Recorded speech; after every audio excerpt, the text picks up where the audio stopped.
Valentine's Day is coming up, and today I'll show you this cute candy bar I'm making to give as a gift. I'll be using my Cricut Air Explorer 2 for the design, but you could also use vinyl stickers if you don't have a Cricut. I started this project with a simple design created in Cricut Design Space. I just received this Cricut for Christmas, so I'm still pretty new, but having so much fun learning all about this crafter's dream machine. I'll send my design over to the Cricut for cutting. After my design is cut, I'll have my 3 vinyl cutouts since I used 3 different colors in this design.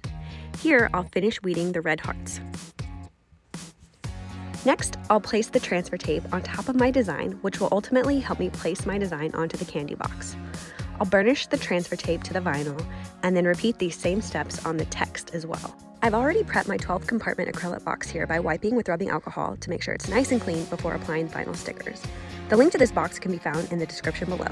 Now I'll peel the backing off my text. Get it to just the right spot, then burnish so it's stuck on nice and tight. Finally, remove the transfer tape. I'll repeat the same steps with the hearts. Now that I have a stash of these boxes, I'm thinking it would make a really cute birthday present as well. Here comes the best part, filling all the boxes with your favorite Valentine's Day candy. Close up the box and it's ready to share with a sweet friend or Valentine. For more DIYs, be sure to subscribe and click that bell to receive notifications of all my releases.